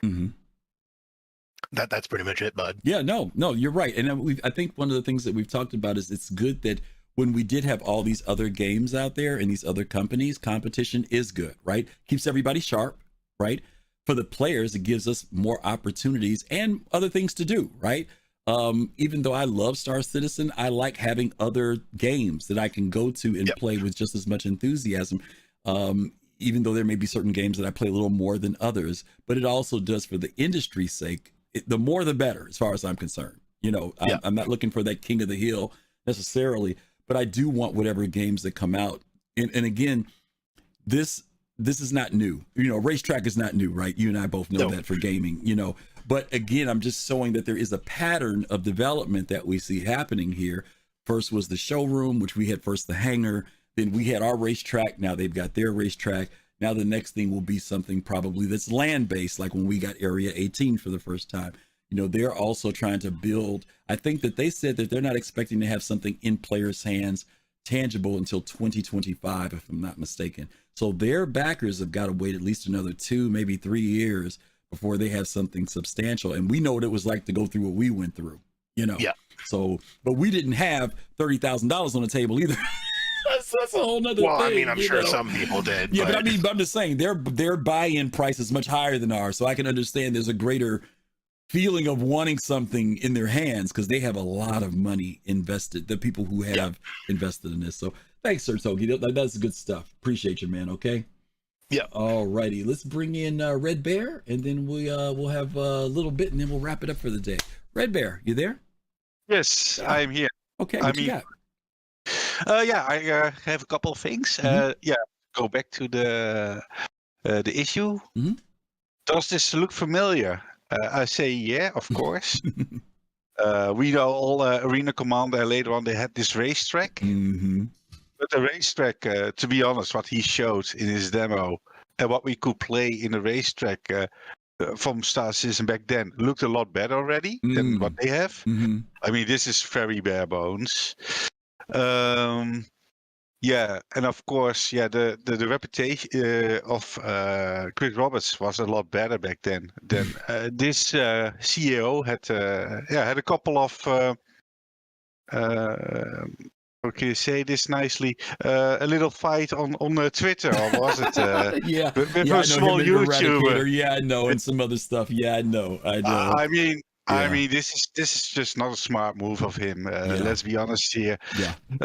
He is not well established brand that he can do this like a copyright strike left, right, and center. He needs to have as much people on board with this as possible, and this is not the way. Let's say that. So I think he made a big mistake here to flag a little YouTuber like this for this petty ego. Michael Wagner's the CEO, and you know, as you mentioned, Michael's world is the finance world, not the gaming world. And if he was a gamer, he would have understood how to respond to the post that he got, and instead he came from a different. Like you said, as a CEO, he shouldn't have been responding in the first place. And then secondly, the way he did it was not necessarily the best thing. They've tried to clean it up since then, but you're right. For those of you who don't know, the Eradicator and he got into a little thing about the game. And so you can go to his channel to find out about that if you like. Okay. To me, this little fight kind of put a lot of bad taste in my mouth for this project. So I'm writing this off until they release it, if it's going to release. Okay. But then again, I don't give any money since this project. I backed a couple of projects actually, and then I said, I'm not doing anymore. So I'm going to wait until they finish it. I understand. Okay. All right, Red Bear. So this, I'm against NFTs. I hate NFTs with a passion. I love our friend DG, but I hate it because let's be honest here. As soon money is in a game, it spoils the game. It changes it. And then nobody can say it's only a game because it's going to be work. Yeah. That's the history of it, and that is the danger. I agree. That's why I said we haven't seen a real world model that's balanced that really shows it, and that's my fear. I do worry about once you introduce that into it, you change. There's no way to dodge around the fact that you're going to change some dynamics about gaming. Look, for example, we have soccer here, and it used to be way back, not very well paid, and people played for fun. Later on, they got paid a lot of large sum of money, and then it becomes work, and then it's a total different ball game, literally. Yeah. You're right. Right. All right, Red Bear. Thank you, man. As always. Okay. Have a great weekend. All right. Last but not least, we're going to bring in a little bit of madness, and then we're going to wrap it all up. A little bit of madness. You there? Yeah, I'm here, mate. Hey. What you got? What's your thoughts? Right. So firstly, I know very little about Star Atlas. All I know is obviously the headlines about this whole NFT stuff. So, but you guys have already talked about that to death. And to be honest, as a Star Citizen backer, it's a bit like if we start throwing shade on this game about the way they fund their business model, it's kind of like we're kind of throwing stones in an already smashed up greenhouse at another person's greenhouse. You know what I'm saying? It's like it would be unbelievably hypocritical for me personally, as you know, a Star Citizen backer, to be throwing shade on the way that they do it, because like, let's be honest, Star Citizen's model is not without its questionable, when you look at all those huge game packages and the way that, they've kind of funded it and stuff. Yeah, it's, NFTs bad, Star Citizen's model, however you want to look at it, the state of the games, etc. So I would rather just focus on the demo, actually, because that's really what we're talking about. It's like, does this look familiar? I think people have mentioned before, obviously, Star Citizen's, obviously, flight model. We had, obviously, Arena Commander and stuff. I think for me, I think you look at it, and I look at it quite positively, it looks like it's got 6 degrees of movement, which I was like, instantaneously, as a person that likes combat and enjoys the flight model of Star Citizen, I'm looking at that going, hey, that's great. They're actually going for 6 degrees of movement. It looks interesting. It looks like it's got fixed, or maybe an assisted kind of fixed targeting system on there. The overall movement looks kind of a little bit wobbly. Looks like they need to tighten up some of their thrusters and all that sort of stuff. I was wondering who's done their flight model. I was wondering if it was actually the ex-CIG person. I'd be curious to know who did the flight model for us at the beginning. If he's moved on to Star Atlas to do theirs, I'd be very curious to know who's actually made this kind of demo for them. But for me, I was kind of like looking at it going, yeah, positive in that sense, kind of good. But I mean, they're years away. Do you know what I mean? It's like, you see this, you go, they're years away from anything. And Star Citizen has heavily burned me with the experience of, I thought when I backed in 2016, having watched it from the beginning in terms of watching what they're doing and getting the hangar, they brought the hangar in, and I was like, yeah, this game's nowhere near ready yet, but I'm enjoying the adverts. I'm enjoying the demos. Right. I'm enjoying all that cool stuff. Let's see what they get to. 2016, they show them landing on a planet, on a moon at Gamescom, and I'm like, oh, this game's nearly done. Woo! Yeah, let's go, baby. 7 years later, I'm still sat here without 4.0, any farming and all the rest of it. We barely about to get salvage, which is now turned into just lasers. You know what I mean? Anyone that bought a reclaimer is going to be crying because they've lost their claw that doesn't do anything, right? But and do you know what I mean? And that's shaded me in terms of like education and going, hey, do you know what? This is going to take a long time. So for me, Star Atlas, I'm like, I wish them the best. I'm glad they're doing 6 degrees of movement. I'll see you guys in another 10 years. And that's basically my view on it. No, that's a good view. And again, I didn't want to come across as throwing shade toward them. I was making more of a parallel of saying there's an evolution or a progression in development where we've spent, when I say we, players, we were spending $300, $400, $1,000, and people were like, oh my God, you're paying that much. I'm talking about how now we're at a place where a game is asking for $10,000, $20,000 for a ship. And we're seeing a development evolution. We're also seeing, because of the NFT aspect, people are looking at the investment aspect of it. Then there is, as I mentioned, Montoya saying that, he's in his statement was, they'll probably do a model similar to Star Citizens, where they'll do it with modules and then they'll build to the game. And so hence, as I mentioned, we had our hangar, they had their showroom. We had our flight model. Now we're seeing their flight model. So I'm curious to see, when I say familiar, I'm not just talking about the demo. I'm talking about the progress that we're seeing that them do, the process that they're taking to show their backers that they're quote unquote making progress. And Kai said this earlier, and I agree with him. He said that the thing that this doesn't have is that Star Citizen had the name of Chris Roberts. And I will agree. I couldn't give a shit about Chris Roberts when I backed the game. Well, I didn't even know who Chris Roberts was. But I'm talking about in the very beginning.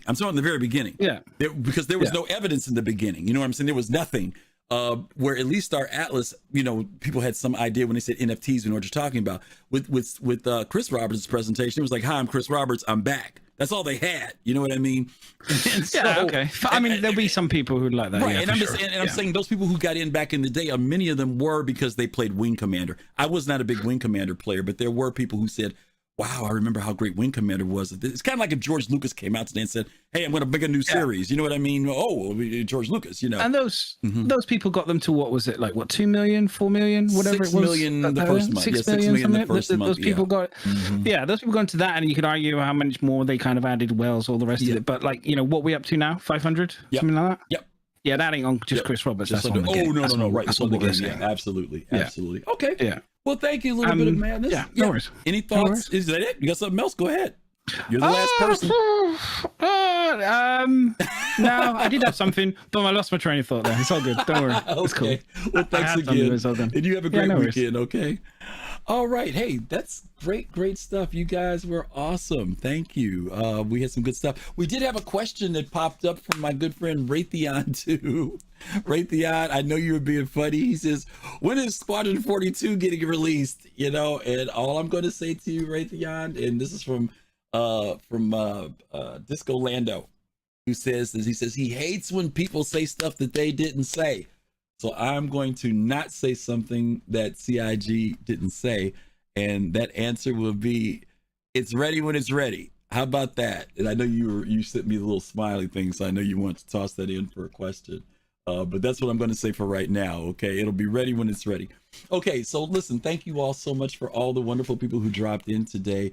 Thank you, Red Bear. Thank you, Pops. Thank you, Sir Togi. A little bit of madness. Thank you for the new folks that dropped in today. Fist to Face. Thank you, Admiral Kusanagi and Pops in Space. Appreciate all of you all dropping in. And Kai, my buddy Kai's in. Thank you for dropping in. Listen, tomorrow, our show is going to be on careers, and it's going to be on bounty hunting. Those of you who are into bounty hunting, we're going to talk about bounty hunting. We're going to talk about the difference between a bounty hunter and a mercenary, because there is a distinct difference. And I was doing my homework on this. I'm like, oh, I learned something today. So hopefully there will be some things that you guys can share to help us learn. Those of you who are really into the whole bounty aspect of Star Citizen, we're going to be talking about that on tomorrow. And then last but not least, some of you all know that we now are a part of the Podsat Saturday team. This is Podsat Saturday, Podcast Saturday. That's what we call it, Podsat. And we're the ones who kick it off on Saturday afternoons at 3 p.m. Eastern with Soul Voices. Following us is the Astro Pub, Paul Shelley. You guys know he has a great talk show that comes on Saturday evenings at 6 p.m. Eastern. And then last but not least, at 9 p.m. Eastern, our friends from Relay are on Relay Station, and they're playing the game and talking as well. Those are the old school, been around forever guys that I used to listen to and still listen to. So check them out as well. So if you've got time, fill your Saturday afternoon and evening by joining folks on Podsat Saturday. And that's about it. I want to say thank you to everybody who was here today. As I mentioned, because it's Podsat Saturday, we're going to be sending you guys over to Paul Shelley, the Astro Pub. So when you get over there, say hi to Paul. Even if you don't stay, just say hi to him. Let him know that you came over from the Soul Citizens. Those of you who, if you're not following him, be sure to follow and like if you like him. And until then, those of you who are in YouTube, thank you guys for watching us in YouTube. Those of you on Twitch, thank you as well. And hopefully we'll see you guys on tomorrow. Until then, peace, love, and soul. You guys take care of yourselves, and we'll see you real soon. Bye.